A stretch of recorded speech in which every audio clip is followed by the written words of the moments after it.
Good morning, everyone, and hello again, Kevin. How are we today? Hey, good. Good to see you. Good Great. morning.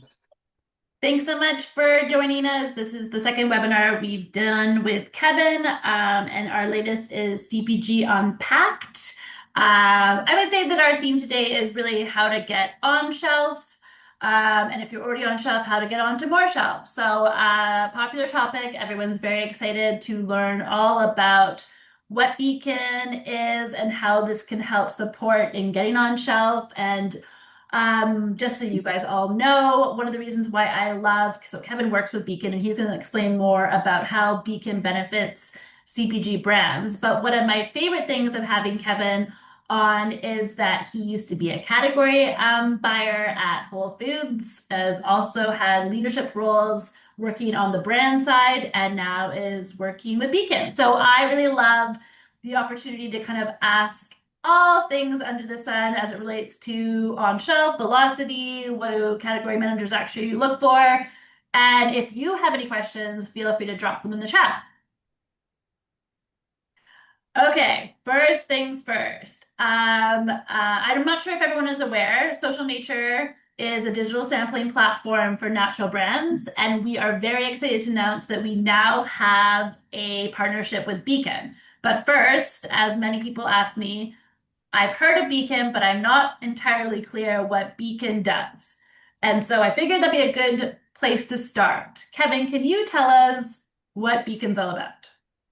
Yeah, for sure. So Beacon is the discovery platform for New Hope Network's trade shows, so Newtopia and Expo West. Basically, if you're attending one of those shows, you get, as part of your booth, the opportunity to show off your products on our discovery platform. And I can show you it right now.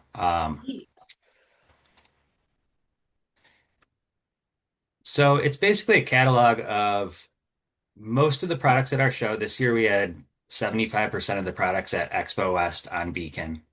And we have it organized so that you can really drill down and find products based on like 100 different attributes. You can sort them by their velocity and spins. You can see what's new, and it helps to plan your show. And as a brand, it also helps you show off what you're bringing to the show, what you're bringing to market. Um, so in our catalog, you can see here, and also this is free to anyone who wants to join right now. So if you don't have a Beacon account, go to Beacon and make an account, and you can just start exploring the product catalog. There's about 30,000 products in here right now. It's growing every day. Every time we have a show, more brands join, add more products. So it gives you a cool view of what's going on in the industry. Pretty much one of the only places where you can see things like spins velocity to see how well a lot of the products in the natural industry are moving off the shelf.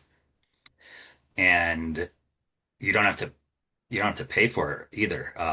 We just share that information. So one way that people use this and one way that it's really helped brands around showtime is that buyers come to our platform to plan for their shows. And what we encourage them to do is to go through and favorite things ahead of the show. And then that builds up a favorite list, and that helps you figure out basically where you want to go during the show. So you can see here like your list of favorited products.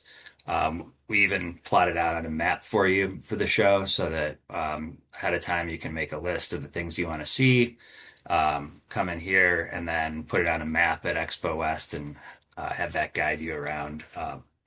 I'll go into one of the products here so you can see how we let brands showcase their products on the platform. So as you can see in here, we have the product integrated with Social Nature reviews.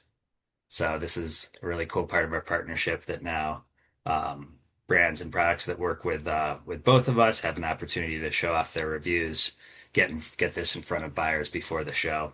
You can also see that we have spins metrics for products that we share in here, and we have a sustainability estimate too, done by How Good to see how each product ranks as far as their sustainability efforts.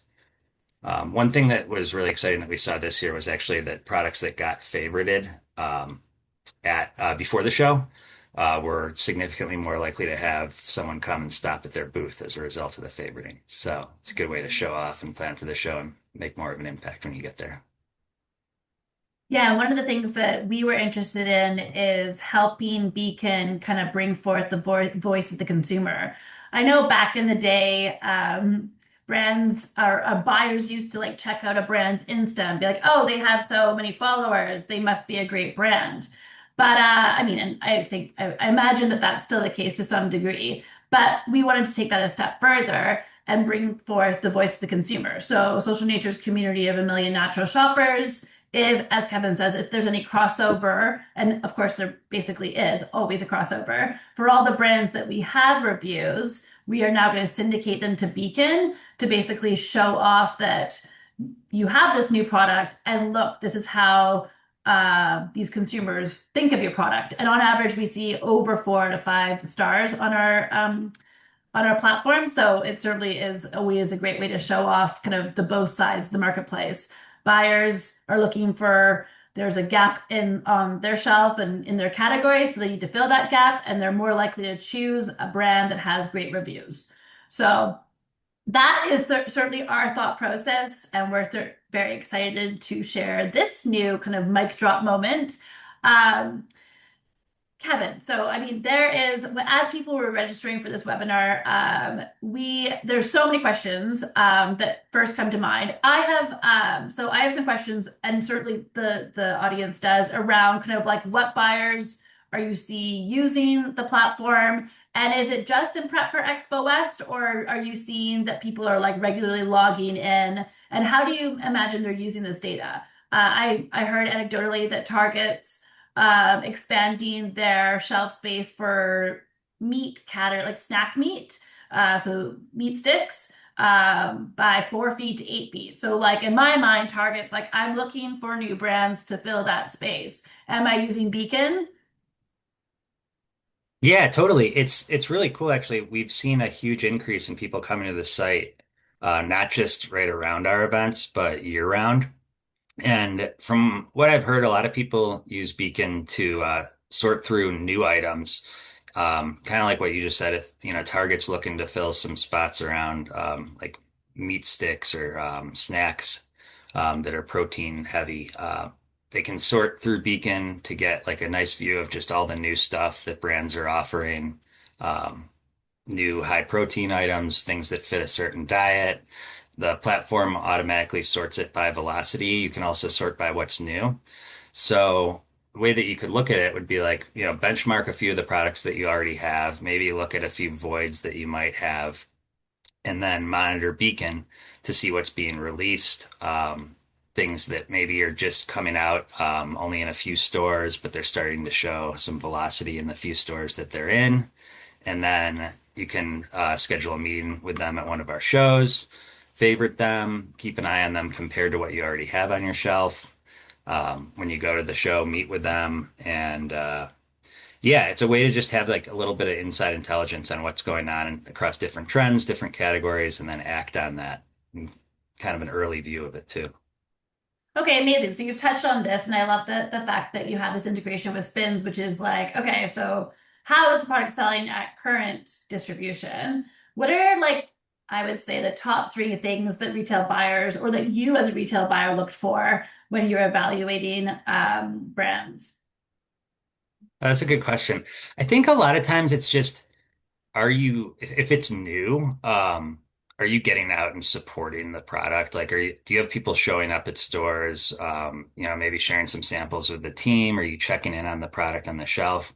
If you can go into stores and sample the product, that's so big, especially early on.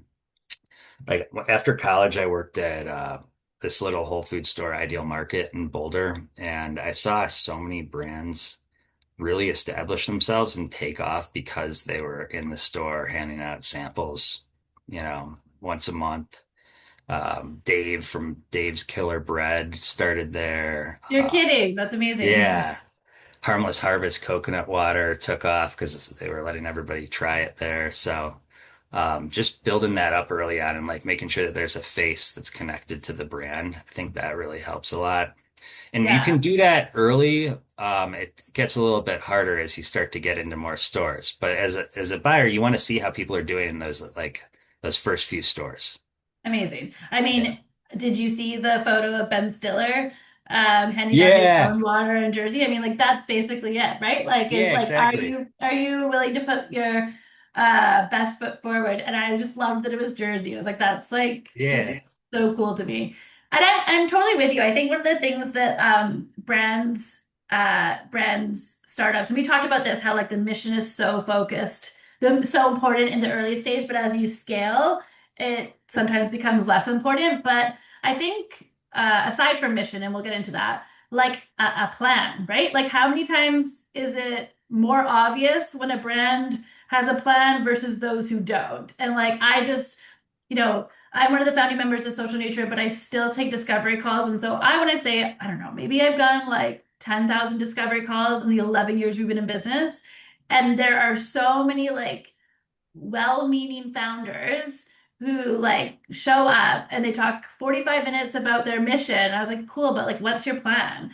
And I Yeah. just wonder, like, oh my gosh, please don't do that in a buyer meet, which is to say, like, what is your sell through plan? And tell me you have a plan, tell me you have a budget to support that plan, and you're a fabulous product. Like, then I feel like that automatically like qualifies or disqualifies brands right off the get-go. Totally.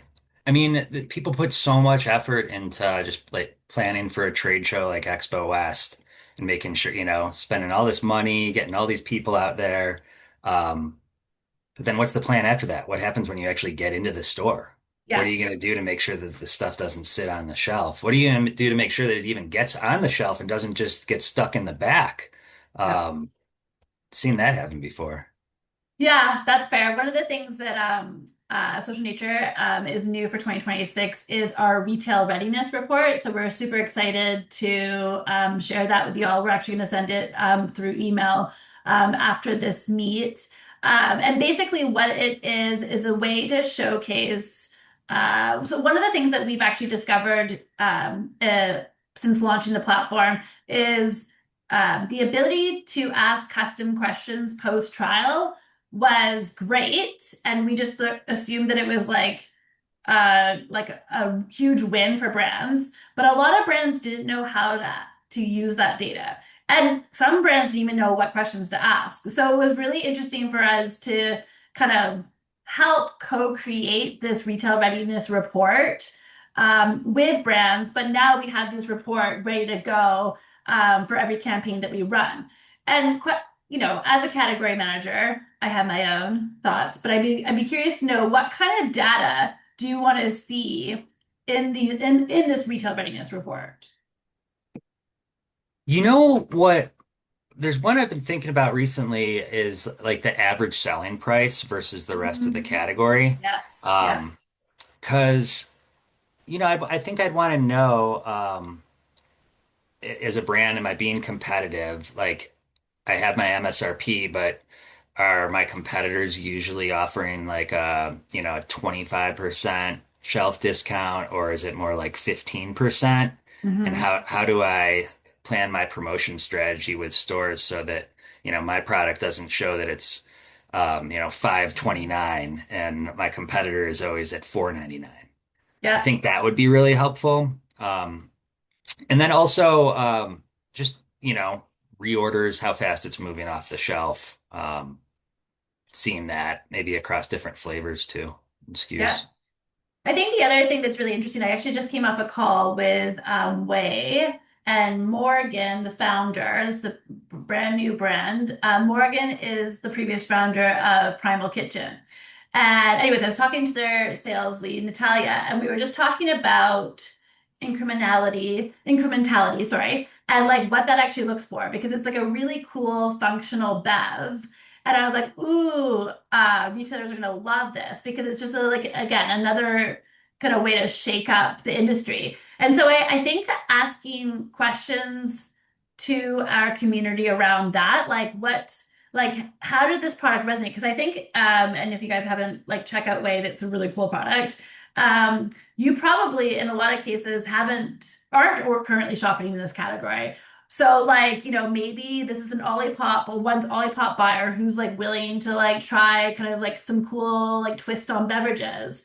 And so I think being able to like showcase that to buyers, and I imagine Morgan's brilliant, so she did do that because she's skyrocketed in distribution.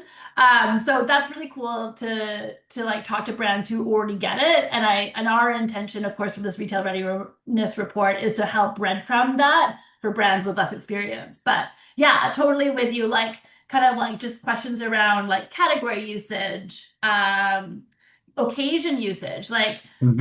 are you currently buying this in this category? What brand do you buy from? How does it compare to your go-to brand?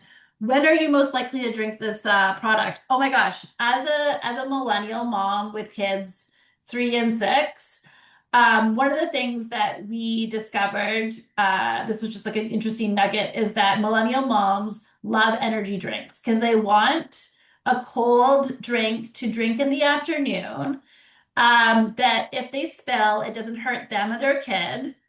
Right? So it's like, Hmm. and I was like, oh my God, this is why I love guayaki. I didn't know why I loved guayaki. And it was why. It was just like so easy. And I'm like, there's a big difference between spilling coffee all over the place and, drinking, like spilling a cold drink that's not going to stain and I'm not going to hurt anyone. And I also don't want to drink a hot beverage all day long. Just like interesting nuggets that we've learned all the way. And I'm like, oh, that we should bake into the retail readiness report, which we have. So very cool iteration to how we help service brands. So if I'm a brand and I just got into say Sprouts and I know that my product's doing all right in the Sprouts near me, but I'm not sure how it's doing in stores in other parts of the country. Would you guys be able to help me with that through Yeah. social nature and with some of the retail readiness stuff? Like, how would that work? Well, yeah, I mean, to your point, a lot of brands, it's actually why we started Social Nature. So thank you for the question. It's that an in-store demo works incredibly well when you're Ben Stiller handing out the beverage at store. But you can imagine as you're trying to scale from Jersey to a national retailer, no founder is going to be able to show up at every store, let alone Ben Stiller. So that's kind of where we started with Social Nature. The idea that it was like hard to scale the in-store demo model, and in-store demos are very like the effectiveness of them are very up for debate depending on who is delivering the product, time of day, weather. My gosh, Mhm. Californians, if it rains, like good luck. No one like I'm from Vancouver, Canada. Like the amount of people who like just like run for the indoors in the rain, I'm like, wows me. But anyways, you get my point. In-store demos are hard like kind of like the effectiveness is up for debate and hard to scale. That's where Social Nature comes in. You are able to provide us with your random store list, and then we drive targeted trial against that store list. So yes, we can reach those far reaching sprouts that aren't easily reachable. But the other thing that I think is really cool about Social Nature is that we're driving targeted trial against your random distribution list. Going back to the like, a lot of the examples that I can think of, but Way in particular, is when you kind of expand from natural to conventional, and you're entering into Target and Walmart, you're entering into a random store list that is like hard to predict, very hard to execute like a digital ad spend against. It would be super expensive. And so that's also where Social Nature comes in. So not just support, but also just like general ROAS on your marketing spend is works really well for the Social Nature platform. Okay, nice. That makes sense. I would have used it when I was getting Bluebird out into Yes, to new yeah. stores if I knew about it. So Mhm. that's cool. So that's a great, I mean, that's a great kind of place to go is kind of going beyond getting on shelf. And I feel like it's interesting because a lot of brands unfortunately think that most of the battle is getting on shelf. But as you know, especially when you get to like key retail accounts, I mean, anecdotally, most people tell me I have 4 months to win. Um, Hmm. so there, I mean, the Sprouts Forager program is already built in for a 3 month stint. So there's that, and we have those examples. Whole Foods has a Forager like program.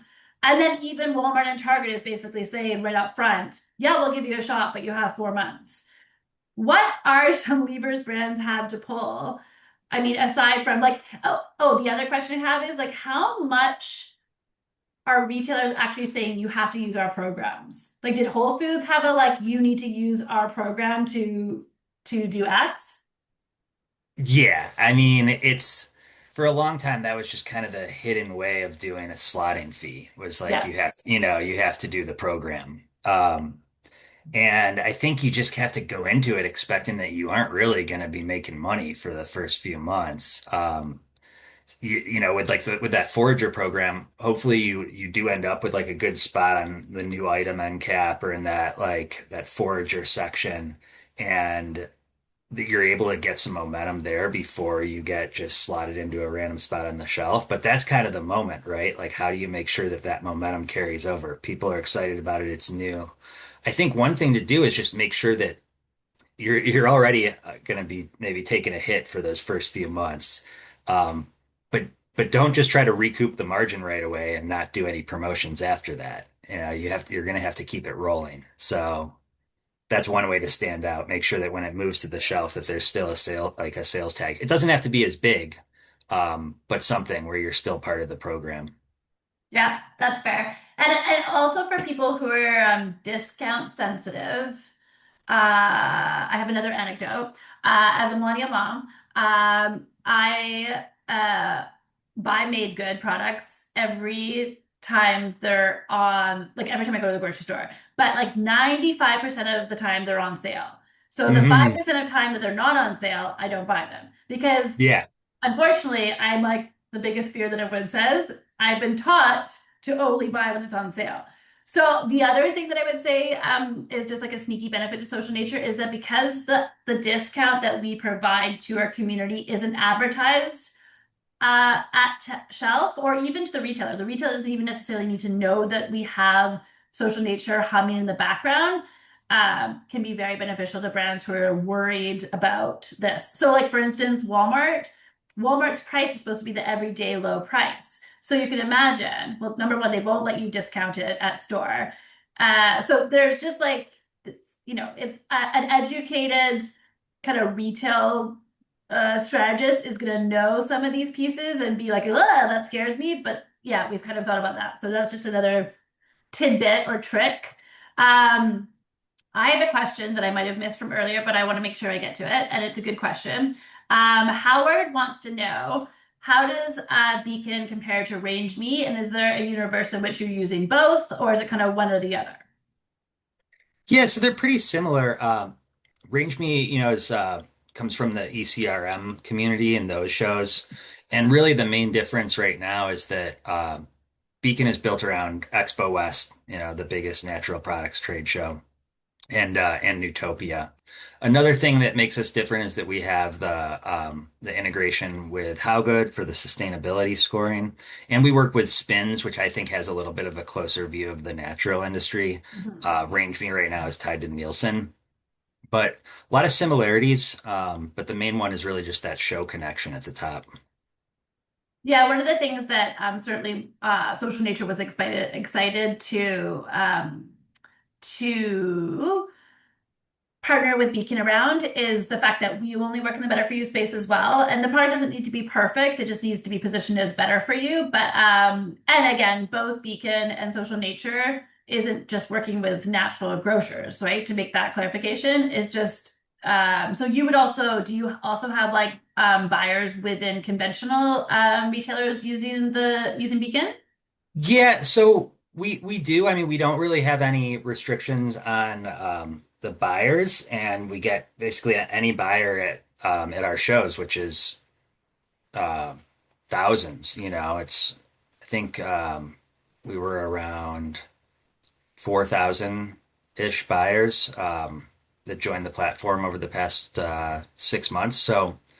But I think I'd be remiss if I didn't say another thing that really makes us different is the standards that we have on our products. So all the products on our platform go through a really rigorous standards process. So we make sure that the products are basically ready to go through a store's QA process. And if you're finding something on Beacon, odds are it meets your store's criteria already. Buyers can also view the platform based on their store's ingredient restrictions and criteria and quality criteria and things like that. So I that's love another that. thing that makes it different. Yeah.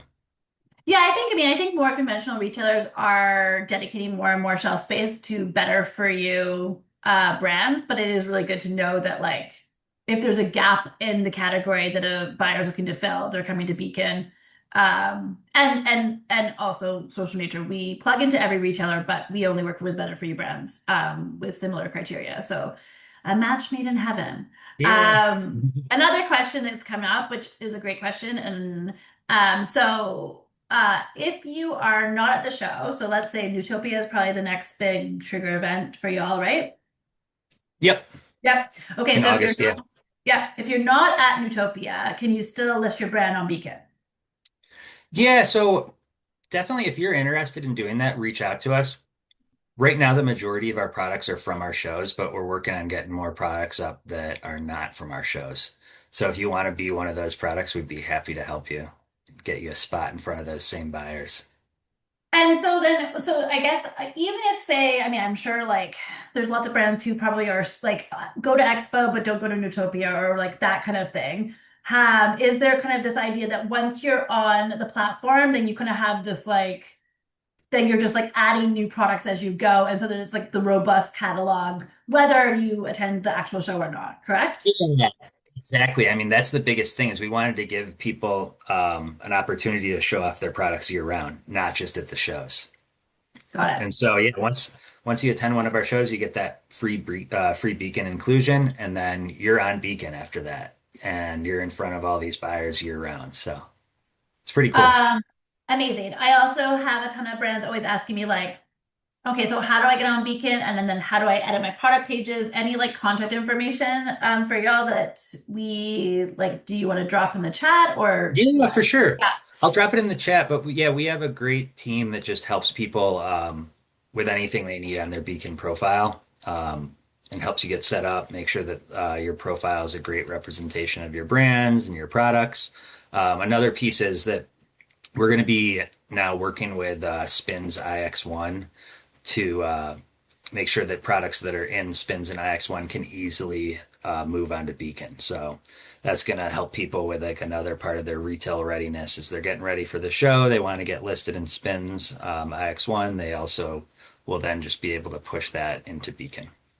And for people who don't know what IX1 is, So basically, it's a syndicated data platform that captures your product images in a consistent format, like really good high quality imaging of all the different sides of your package, and then all the key data points around your product so that it's ready to be put into a planogram, cool. and that it's easy to submit to retailers.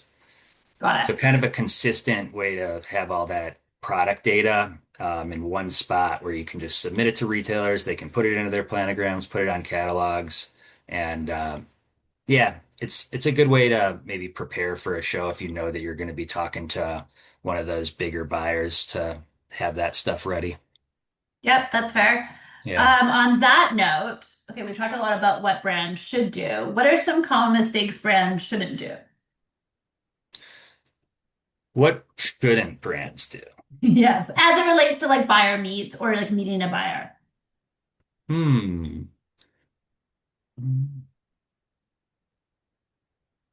I'm feeling all positive today. I can't think of anybody to give a hard time to. Well, we talked Um, about the founders who spend 45 minutes talking about the mission. Okay, how about this? If they're going to talk about the mission, we've talked about this in our last webinar. What about the mission should be front and center? Or what about the brand story should be front and center? Because I think we talked about how, like, as a startup, the narrative you know is. what I think sometimes is lacking there Mm, is like how does it connect to you? Like mhm. how does it connect to you as the founder or the person behind the brand? Did you just kind of like look at a bunch of different certifications you could get and see how you could as easily as possible slap that on your product? Or are there a few things that you have like a personal connection to and something that really makes sense for that product where nobody else is maybe doing it what you consider to be the right way? same with with taste, right? It's like, is this your favorite food? Is this a food that you've like been trying every variety of it your entire life and you kind of finally dialed in that perfect version of it? I think Yeah. that's a piece, that personal connection. And then do you really feel like it's going to sell? Like, are you like, everyone should try this? This is so good. I know everyone will Mhm. like it. Or is it just kind of something I see that's a little strange sometimes is where it really just feels like you made the product for yourself, you Yep, know? that's fair. Yeah. And also, like, one of the things that I remember, oh, this was a really cool aha moment. We did a program for Abe's Muffins, and they're like gluten free. They have a great brand story about how the founder's son wasn't able to have any, like, wasn't able to join in snack time. And like, it was really, really sweet, and really resonated. But you know, it was curious. As a result of our programming, we saw that based on like the consumer demand, which is now in the retail readiness report that we have, over half of the people who opted into the campaign weren't a parent. And so they were like, oh, well, that's interesting. So then we kind of drill down further and it's like, okay, well, when are you eating this product? And we found a bunch of like kind of like young urban folks were like using this as like a post-workout snack or like midday slump snack. And I was like, okay, cool. So like again, I think it's like it's important to have like your North Star but then also like be willing because I think having a position is important, but then have some data to be like, but this also appeals to this market because I do feel like that's could be like a benefit as you are looking for like expansion too. Totally. Like I think I saw that with with gluten-free stuff early on was that it was messaged just like looking almost like a special, supplement diet food and maybe not taking into consideration that everybody might enjoy that product. And Yep. you could make it coming from somebody who really wanted to make a great gluten-free version of this because you're gluten-free, but don't limit yourself, right? Like Yeah. it could also be for anyone who just happens to really like the way that tastes, and you should make it for everyone if you want to sell more. Oh my gosh. And be careful what you put on pack. Remember when everyone was like throwing keto on their pack and now Yeah, everyone's pulling it off? Same kind of vibe. Yeah. yeah. How important do you think certifications are in general? Because I made a really like dumb mistake, which I am very happy to share, but also was like kicking myself. So I was chatting with this like pretty bougie agency that brings uh, big global brands into the US and European brands specifically. And so we had an intro call, and one of my first questions, or kind of like points of interest, is like, does this actually fit our criteria? So I made the mistake of commenting, "Oh, I noticed the product doesn't have any certifications, and that's kind of unusual." And they're like, "Yeah, because like if it's on a European shelf, it's a fabulous product. We don't like let bad Oreos aren't on our shelves." And I was like, right. Yeah. So I was like, oh my gosh, it kind of really, yeah. It basically indicated just like how silly and ignorant I can be to like a global standard. That being said, we still need to appeal to an American consumer. So, like, do you think American consumers and also retail buyers care about certifications?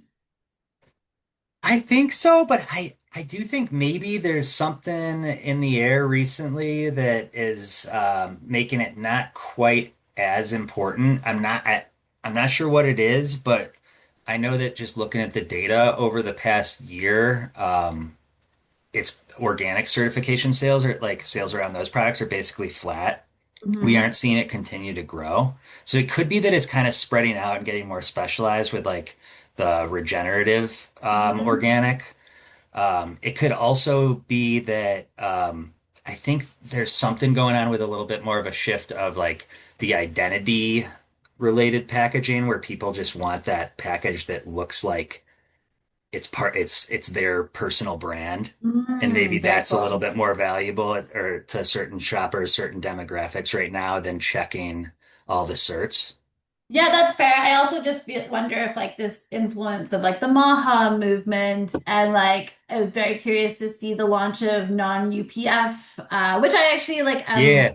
I actually feel like the extension of non-UPF might be a little bit more of like an EU standards where it's like is it crap or isn't it? Like, and I actually like am a big advocate of that. I'm like, as a mom, I'm just like, I don't know, is there 12 ingredients or is there two ingredients? Like, I Yeah. can't pull the wool over my eyes. We're in the CPG industry, so like, don't tell me stevia makes it good for you. Do you know what I mean? Yeah, totally. And I think that people are kind of catching on to some of that stuff too, where it's like just because something's from like a natural products brand, doesn't necessarily mean that it's not full of a bunch of kind of crappy ingredients. Yeah, And then also, just because something's from a conventional brand, it actually could still be kind of clean. yeah, And for it might sure. just be, and then you're kind of like, oh, maybe I found a deal here. Like I found Yeah. this thing that isn't messaged and priced like a natural product, but it only has four ingredients. And it's just kind of a conventional thing that maybe you didn't find at Whole Foods, but it's still, hey, it's not that bad. Yeah, and also like just like a note to brands as the mom of young kids. Like I'm only buying stuff that my kids eat. So like I know that made good isn't perfect, but it's what they eat. So it's better than Oreos. So like ultimately sometimes like I feel like if it's too like deep green granola and like I might eat it, but like my kids aren't going to eat it. So like what's the point of me making like I'm not going to be like a high purchaser of this product. So I feel like there is like to your point a bit of a like happy medium sometimes. For sure. And I wonder if that'll be even more so the case like as Target has done an especially good job of dedicating shelf space to better for you. I wonder like you can already see conventional brands kind of like finding their better for you versions. But I wonder if also with inflation, like better for you brands are starting to show the like, like I know it can't be artificial sweetener, but like you can find like a slightly more processed version ingredient, and then that brings your price point down. Like at the end of the day, we still need Hmm. to sell products. So like Yeah. it's curious to see that shift in the space. There's a lot of like a lot going on there. Okay, well, I feel like we are nearing the end, as I know it's a very busy time of year for most brands. Is their post expo, and everyone's running around like maniacs. Any like last advice for brands? Maybe as like so you've gotten into some shops. Like maybe I think one of the things that I see a lot is there's a bit of a gap in what's next from like I say a Sprouts forager, where like I think you have like proof of concept and then you get into Forager, and it's like, now what? Uh, Kind of regardless of whether you get on or off shelves, but especially for those brands, because really, only 50% of brands are getting picked up. So you get into Forager, and maybe you didn't get main position on shelf. A lot of our clients kind of fall into that, like, uh-oh, now what? What do we do? Like, what's our advice to these brands? Any like, What do you do? I mean, do people care about you and do they like you? Is there something about the experience they had with your product or with how they've seen your brand out in the world that makes them feel some sort of slightly more personal connection where they kind of want to root for you? yeah.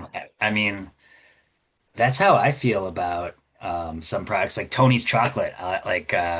I know that Mhm. they're doing really, really good stuff with chocolate and fair trade, and so I care about the brand and I'll go find it even if it's on the bottom shelf.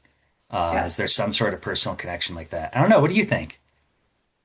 Yeah, I mean, it's interesting because, okay, so Andrew says, yes, that's us right now. In the last month of 3 months of Forager and Test and Sprouts, I'm like, I know, I feel for you because so many brands are like, what? And the thing that's like, I think to your point is like, even if it's like, even if you get the win, um, but even if you don't, you still need to like I think my advice is not putting all your eggs in one basket. I think that's actually my advice. And actually for everyone who is doing Forager program, I'm sorry you didn't know this sooner. We did actually come up with like early stage package to help brands, especially when it sprouts, because I was saying to my leadership team, I am not comfortable taking money from a brand that like has a very high chance of not getting on shelf. And that I feel so bad because it's such an emotional letdown for these brands. And I was like, I can't take 40K of your money. So we're not 40K by the way, but like, Hmm. for a Target campaign, we are, by the way. So like, but for Target, you should be spending 40K. So let's be real. Like you need to be prepared to spend proportionately to the trigger event. But I feel really uncomfortable taking a lot of money for something that really is a very big maybe.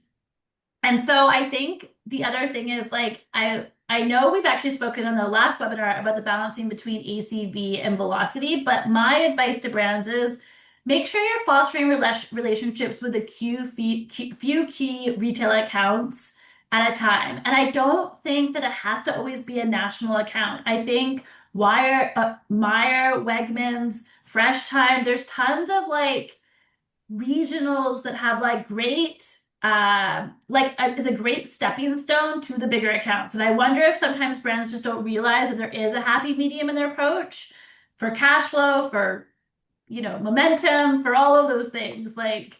And Totally. that's actually where I would say sales agencies like Be Driven do a really good job of making sure that like there is a bit of a planogram in place to kind of offset things that don't go as planned. Totally. I think you're right too with the focusing on some of the independents and some of those first few stores that you get in. You might end up making more money off them in the long run and building a more dedicated base off of, 25 independents in Northern California than an entire region of Sprouts. 1,000%. And also, Yeah. you will take the learnings that you need to get into the big boys. Hmm. Um, and yeah, and also Sprouts Forager is tricky because you're not even like you're relying on shoppers going to this random position on store. And Tony's, I mean, thankfully Tony's shouldn't be on Forager. They shouldn't have household names in Forager. It should be a bunch of startups. But it's beverage, it's a beverage plot, like buy tea, buy this, buy that. So like as a shopper, it's like, okay, what's happening here? So like anyways, I just feel like don't get disappointed when they always have a plan B and like they can work in tandem. I think that's my advice to founders. Well, thank you so much for your time, everyone. I really appreciate it. Kevin, it's always such a blast to have a powwow with you. I'm sure we'll come up with a new topic to chat about soon enough here. But if y'all haven't checked out Beacon yet, feel free to take a look. Everyone should at the very least have their hero products on there and then kind of make sure that you're updating with new products as they are released. And Social Nature, we're giving 500 free activations for anyone who hasn't tried the platform out yet. I promise you won't be disappointed. Thanks so much, guys. Thanks, everyone. Bye.